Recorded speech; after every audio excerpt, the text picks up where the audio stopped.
Well, hello, and a very warm welcome to this week's edition of On the Spot, the coffee break. The coffee break shaped conversation about stuff relating to business change, business analysis, project management, and pretty much anything else we end up talking about.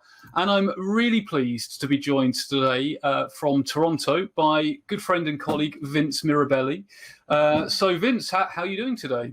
Good, Adrian. How's it going over there in the UK? Yeah, it's good. It's good. There's even a bit of sunshine out the window, which is just phenomenal for this time of year. So tremendous. So, Vince, we're going to be talking today about selling change when nobody is buying. I know many people will know you from the presentations you give, the courses you run, that your general sort of online persona as well. But this is a presentation I know you've given in various places. Yeah. And one of the things that struck me when I first saw this title was really, why does change need to be sold in the first place? And how would you respond to that question? Yeah, so it's really interesting because inertia is a hell of a thing, and the default is a hell of a thing. And so, we end up with these structures, and I come at this from a very process-driven background as a Six Sigma Master Black Belt.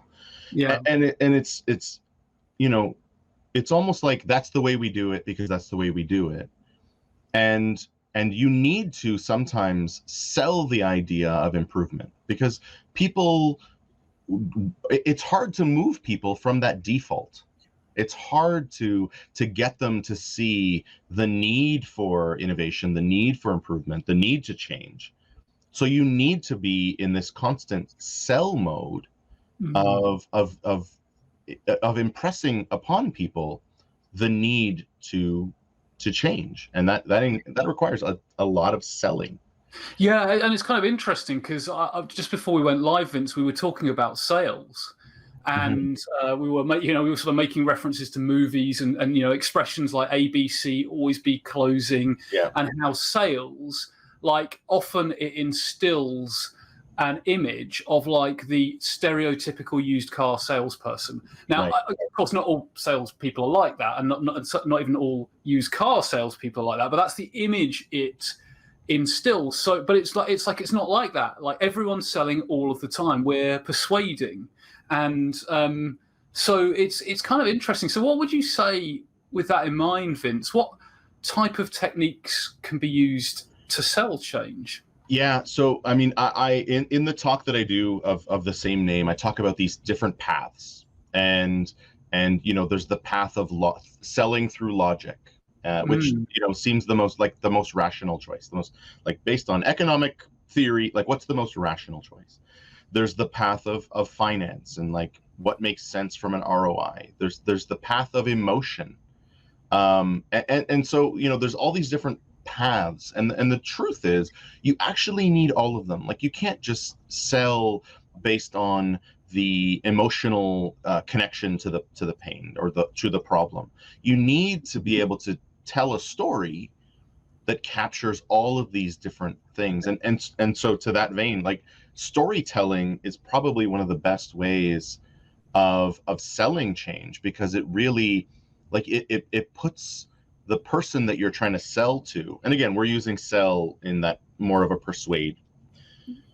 It puts them in they build connection with the character who's going through that pain, and that character could be a customer, it could be an internal staff member, it could be them. Yeah. And so you're putting them in that seat where they feel what the character's feeling, and they feel the need for change, right? They start to connect with the pain, and then see that there is and now there's something we can do about it. Yeah, right? So that's where you swoop in. That part of the storyline, and of course, a reminder for anyone watching live: do feel free to add a comment, and if you add a sort of interesting comment, we'll bring it up on screen and we'll have a conversation. So you can add your thoughts and comments as we go along. But yeah, it's interesting. As you were speaking there, Vince, I was thinking about an expression, a phrase I heard a good few years ago now, which was that facts tell, stories sell. And that expression has always stuck with me. And another thing I was thinking as you say that is, I remember apparently a question that like venture capitalists will ask a startup founder is, is this a vitamin or is it a painkiller?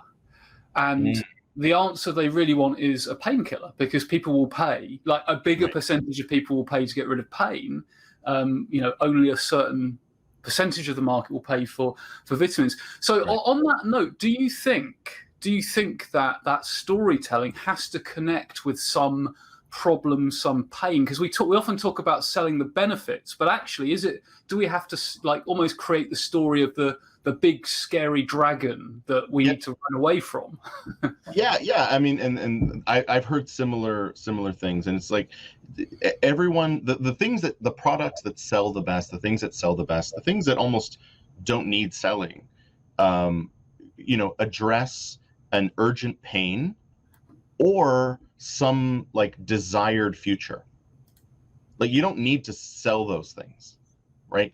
Because like, hey, take this vitamin take this supplement and lose weight. Like that addresses an urgent pain for some people, and so it becomes a lot easier to sell. But you need to, like, if you think about like an infomercial, it's really a 30-second or 30-minute advertisement or an hour ad that tells stories. Yeah, and has quite a predictable storyline, because they tend to start, which is a bit of a cliche, but it's like, do you remember how hard it used to be to insert something?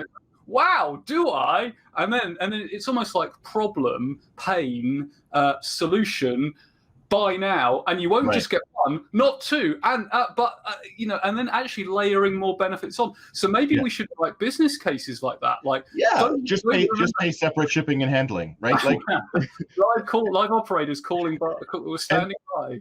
What I love about those commercials, and I know this is not where we were going to take this, it really wasn't, but they're always like, they're so, you watch those people and it's like, are you that stupid? Like I'm grabbing a random thing. I've got this lip chap thing. Do you have trouble opening your lip chap? Like come on, man. But it's true. It's exaggerating the pain, and it's immediately sucking you into, oh man, I never want that to happen to me when I'm opening a little lip chap thing. Like so it becomes a lot easier to then start selling the benefits, but you're leading with that emotional, you're building that emotional connection first, then you come in with facts. Because everyone is more emotional, that we all pretend we're logical, but we're emotional. We are emotional beasts, like that's and yes, there are some people who are much better at turning that lizard brain off and being rational and being very economic. And I mean, I like to think I can do it, but then every once in a while I notice that part of my brain is not functioning, and it's just pure like caveman raw emotion. Just raw emotion.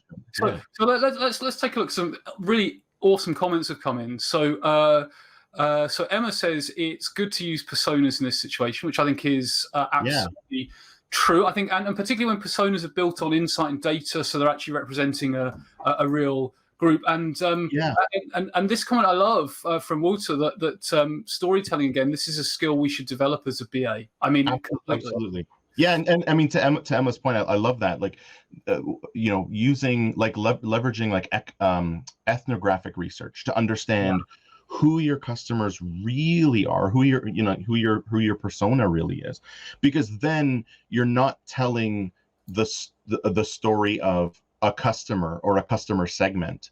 You're telling the story of Emma, right? And now you have a persona that you can really connect with, that's going to advance your ability to sell. It's not going to necessarily do it fully, but it helps to bridge that connection to, oh man, I know exactly how Emma feels.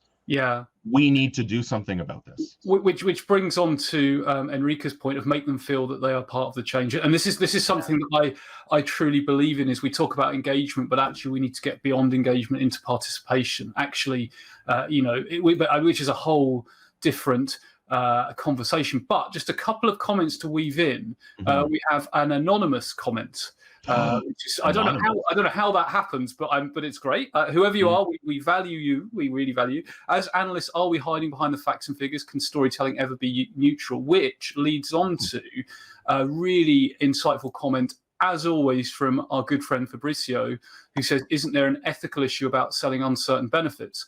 And it's interesting, isn't it? Because I mean, yes, but yes, and however. Right. Like, I don't think so. 'Cause I think as long as the uncertainty is transparent and as long as it's a hypothesis, you know, I mean, no benefit. Like, every business case that's ever been written is a hypothesis of benefit.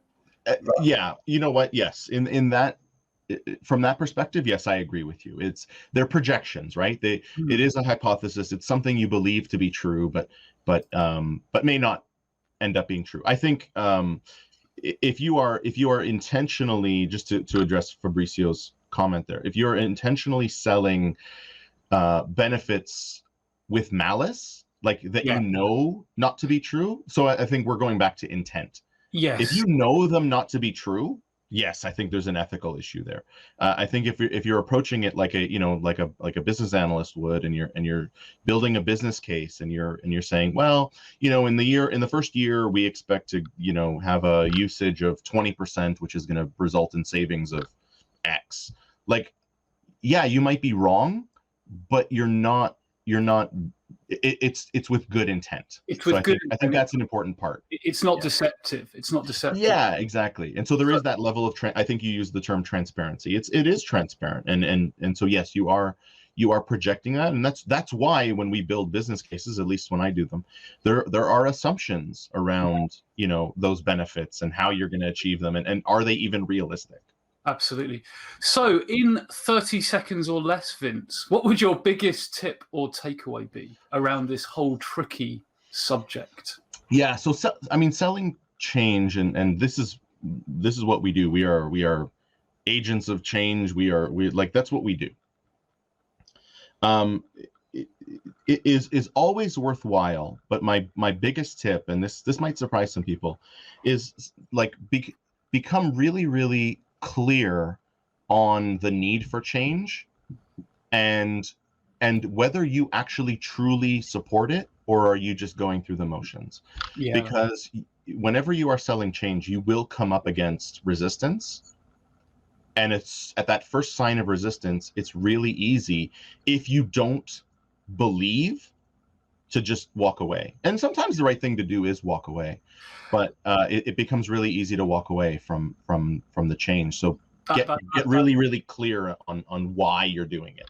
That authenticity, that connection back up to a deeper mission or vision. So Vince, I am certain people watching will want to follow you, know more about what you do, will want to find out how to work with you. How can people stay in touch? Well, I mean, you can hit me up here on LinkedIn, Vincent Mirabelli. Not the real estate agent. It's my cousin from Northern Ontario. So I'm the speaker and author. You can also get me on my website at vincentmirabelli.com, or you can also check out serendipityfest.com, where I have partnered with the legendary Mr. Adrian Reed on putting together a festival of thought leadership in and around our space and change, and so you can check those out. But I've got a podcast, I've got a video show. Like I try to be everywhere. So, but vincentmirabelli.com is probably the best place. Fantastic. And just a quick to echo your plug for all of your great stuff, and of course Serendipity as well. So for those of you that haven't heard about Serendipity yet, keep July 15th free in your diary. It's going to be an event that is built for the digital world, and it's going to have probably 2 stages. It's going to and it's different in that it will create It's multidisciplined, so you're going to meet people from other disciplines, and there'll be time for unstructured networking, for bumping into people, for conversations. And probably one of the unique selling points for it is, because if you think about how much you expect to pay for a half-day conference, well, this one is going to be completely free. So there's not much on the website yet, but bookmark it, go back to it, and stay in touch. Vince, that's been a fascinating conversation. We can, and I know we sometimes do talk for hours. Yeah. Thank you very much for taking the time to have the conversation, and look forward to speaking to you again soon. Take care. Thanks, Adrian. Cheers. Bye, everyone. Bye.